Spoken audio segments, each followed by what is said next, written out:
Bonjour à tous. On va maintenant parler d'un sujet compliqué pour beaucoup d'entre nous et rempli de pièges, l'achat d'une voiture d'occasion.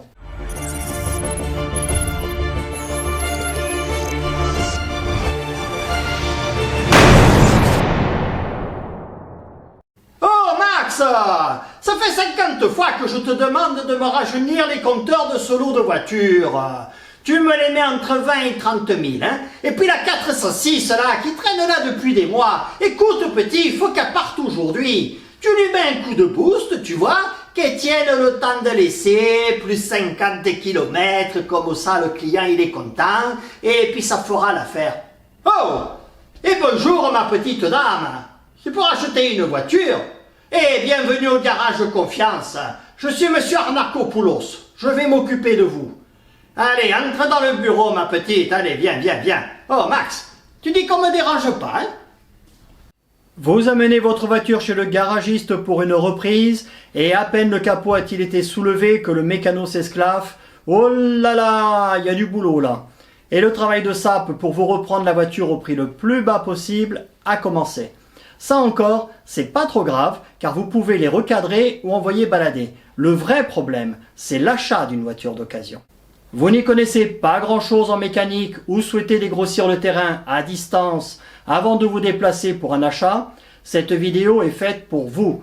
Et même si vous êtes un expert en mécanique, connaître l'historique d'une voiture, c'est super important. Donc cette vidéo est aussi faite pour vous. D'autres vidéos vous expliquent déjà très bien comment vérifier la mécanique ou la carrosserie. Nous n'en parlerons donc pas dans celle-ci. Chapitre 1. Les différentes filières pour acheter une voiture d'occasion. Il y a les particuliers, les enchères, Internet, les concessionnaires de marque, les garagistes indépendants ou les garagistes spécialisés dans l'occasion. Un professionnel peut vous proposer une voiture de collaborateur, une reprise, un dépôt-vente, une ancienne voiture de location, une fin de LOA, une voiture d'import, etc. Bref, la voiture que vous convoitez peut avoir de nombreuses origines et la plupart du temps, le vendeur n'en connaît pas l'historique. Or, ça a une importance fondamentale. Pour l'achat à un particulier, on laissera systématiquement tomber les voitures sans contrôle technique ou avec la carte grise à un autre nom que celui du vendeur ou avec une carte grise étrangère. Ça, c'est des sources à problème. Bon, s'il y a déjà un contrôle technique de moins de 2 ans et que le vendeur est prêt à le refaire avant la vente, il n'y a pas de souci. Chapitre 2.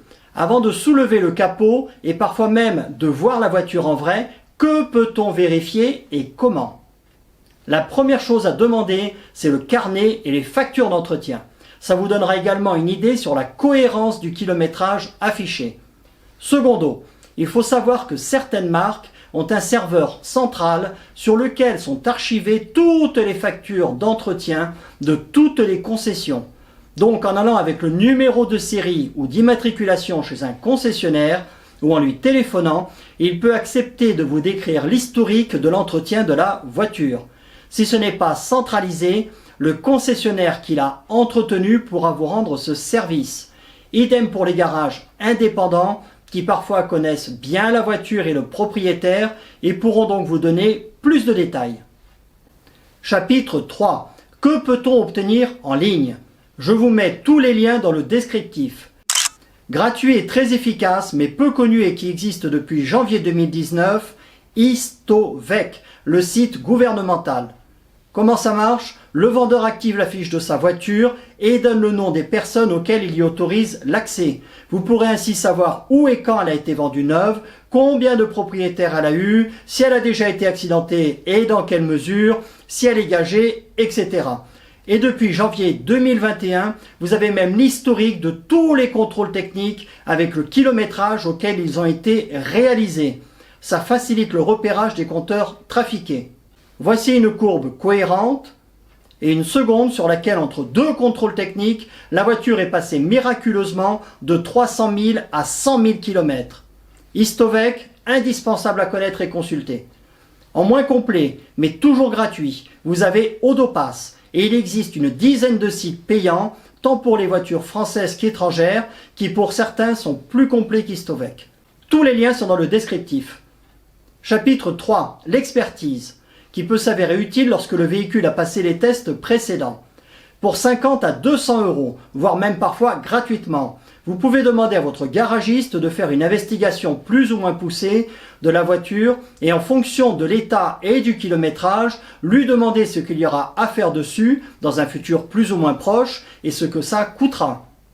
Pour 100 à 200 euros, vous pouvez faire appel à un cabinet d'expertise spécialisé dans les voitures d'occasion, ce qui peut être bien pratique lorsque vous habitez un peu loin et ne connaissez pas de garagiste de confiance sur place. Il va ausculter la voiture sous toutes les coutures et en retracer l'historique pour vous établir un rapport plus ou moins complet suivant l'option que vous aurez choisie. En plus de tout ça, il y a évidemment le bon sens. Si vous ne sentez pas le vendeur ou la voiture, ou si l'affaire vous paraît beaucoup trop belle, laissez tomber. Même si vous avez fait 500 bornes pour venir la voir et aviez prévu de rentrer avec. Il vaut mieux investir 100 euros dans un billet de train retour plutôt que de repartir avec une voiture louche. Après, il y a toutes les vérifications techniques et esthétiques. Je vous ai dit qu'on n'en parlerait pas dans cette vidéo. Il y en a déjà beaucoup d'excellentes sur le sujet. La semaine prochaine, nous parlerons toujours automobile et peut-être de wheeler dealer d'ailleurs, tiens. Si cette vidéo vous a plu ou était d'une quelconque utilité, lâchez un pouce bleu. Si ce n'est pas déjà fait, abonnez-vous à la chaîne, c'est gratuit et sans aucun engagement. Et allez voir mon compte Instagram sur lequel je mets régulièrement plein de très jolies photos. Merci et bonjour chez vous.